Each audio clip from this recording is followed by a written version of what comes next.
Hey ladies and gentlemen, today we're going to be doing Unit 5, Note 6. So we're taking that quadratic and we're going to start applying it to word problems. So we're only going to do 3 problems, and your homework is actually only 3 problems too. So let's take a look at what that's going to look like. So to start off, we're taking a look at number 1. The height h of an object t seconds after it's propelled upward with initial velocity v is represented by h is equal to 1/2 gt squared plus vt plus h, where g is the gravitational pull and h is the initial height. Suppose an astronaut on the moon throws a ball upward at an initial velocity of 10 meters per second. So 10 meters per second. Okay, so that tells us that that is going to be our velocity. V is 10 meters per second. Okay. All right, next, he's letting the go of the ball 2 meters above the ground. So that gives us our h. Suppose the gravity constant on the moon is 1.6. So that's our g. So what we first need to do is we want to figure out, we'll just plug all that in. So what we're going to be doing is we're going to calculate how long it takes for that ball to hit the ground. But before I do that, I want to go ahead and plug everything in.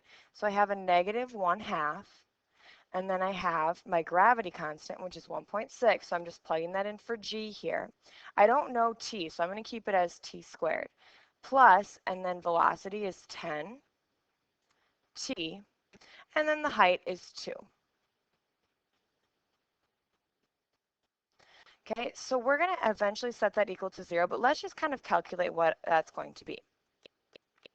So then negative 1/2 times 1.6, because it's negative 0.3 t squared. And then we have plus 10t plus 2.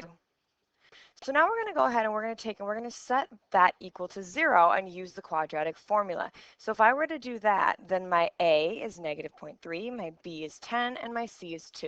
So let's go ahead and plug that into the quadratic formula. So we get t is equal to the opposite of b plus or minus the square root of b squared minus 4, that should be a minus, a c, and that's all over 2 times a. So let's go ahead and simplify that down some more. So we have negative 10 times the square root. When you multiply all of it, now I always tell my students, remember, just to multiply all of this underneath first. Okay, so when you do that, you end up with 102.4 underneath the radical. And then on the bottom, you have negative 0.6.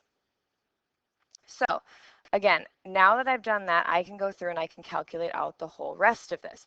Now I'm going to do that, okay, by doing negative 10 plus the square root, negative 10 plus the square root divided by negative 0.6, and minus. Remember, your parentheses are really, really, really important here. Okay, so we're going to go ahead and calculate that out. So hopefully you can take a second, just calculate that in your calculator, okay? It's best if you try it on your own to make sure you can do it. When you do the plus version, you should get negative 0.198 seconds. And then the negative version, you get 33.53 seconds. Well, obviously, the negative 0.198 doesn't make sense. So we're going to go ahead and we're going to throw that one out. And we're left with 33.53. And part B is asking the same thing, except now we're going to do it on Earth. So let's figure out same height, same velocity. The only thing that's changing is our gravity constant. So we're going to plug in 9.8 instead of that 1.6.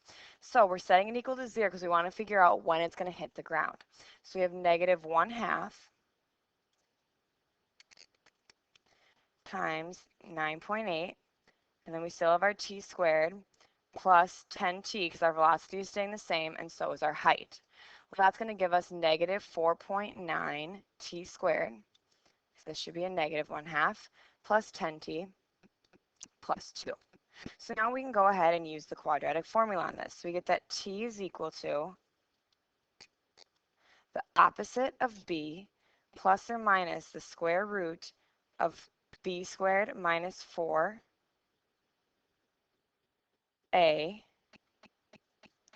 c, all of that over 2.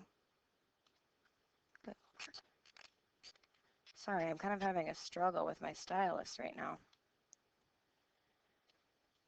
Okay, times 2a. So now we're going to simplify just underneath the radical first. So I'm going to keep the negative 10 the same, and then underneath the radical, when I calculate out just that part right there, I end up with 139.2 divided by a negative 9.8. So now again, I'm going to do a plus and a minus version. And what I suggest doing is adding the top together first, pressing equals, and then dividing the bottom. So when you do that, you end up with negative 0.18, and you end up with 2.22. And both of those are seconds. Well, negative time doesn't make sense. So then our final answer is 2.22 seconds. Let's take a look at number 2. A projectile is shot vertically up in the air from ground level. Its distance s in feet after t seconds is given by s is equal to 96t minus 16t squared. Find the values of t when s is 96 feet. So what I'm going to do is I'm actually going to plug in 96 for s. So I get an equation that looks like this. 96 is equal to 96 t minus 16t squared. Now here's the deal. You can't use the quadratic formula unless it's set equal to 0. So we're going to go ahead and subtract 96 from both sides. So I get 0 is equal to, as I'm writing this out, I'm going to put it in standard form. Remember, standard form means that our exponents are going in descending order, which is what I'm doing right now. So we have our square term, our t term, and then our constant. So here we have it set up. Now all we have to do is use the quadratic formula to solve for t. So we have t is equal to opposite of b plus or minus the square root of b squared. I think it's always good to put that in parentheses just so our calculator calculates it correctly. Minus 4ac all over 2a.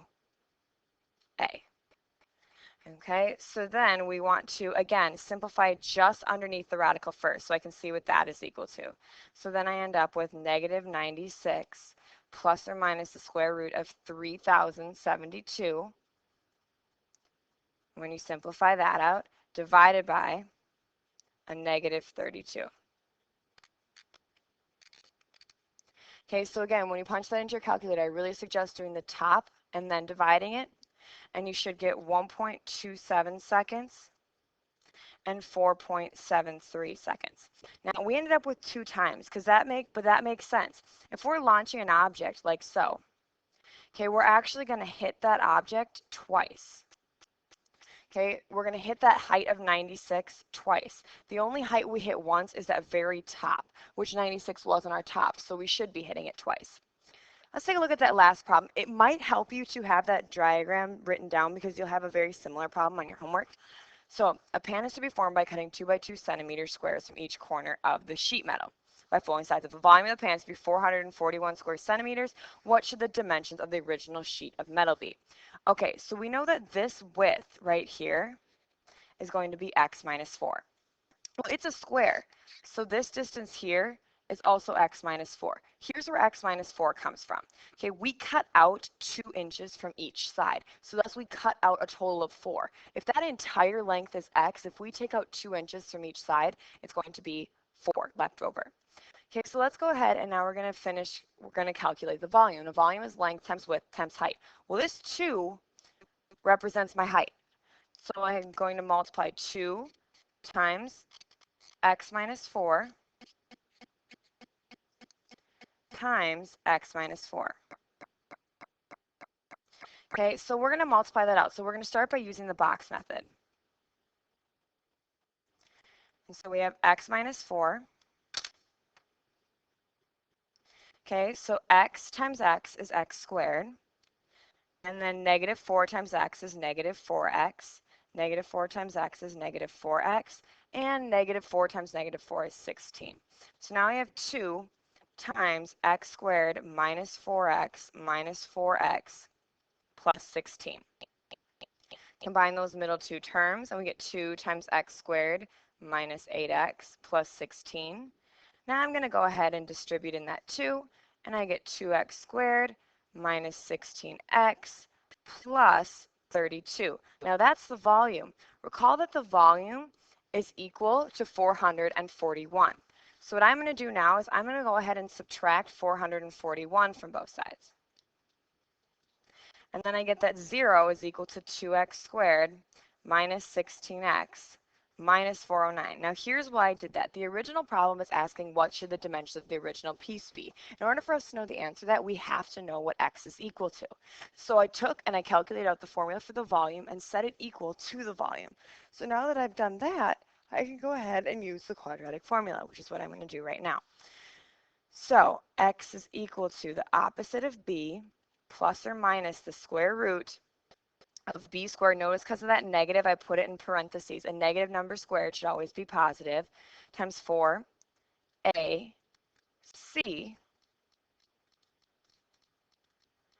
all over 2a. So continuing forward, we have 16 plus or minus the square root of 3,528 divided by 4.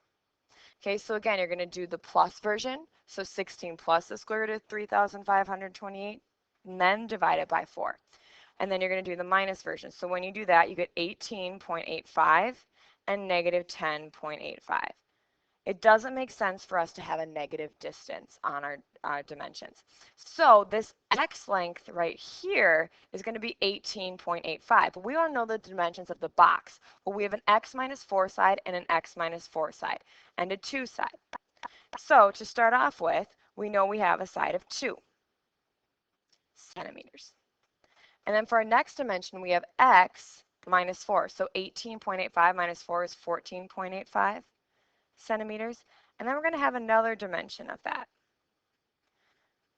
So this right here is the dimension for your final box. So that concludes our video for today. Have your note sheet out while you're doing the homework because it is the exact same word problem, so the note sheet will greatly help you with that. Thanks for listening.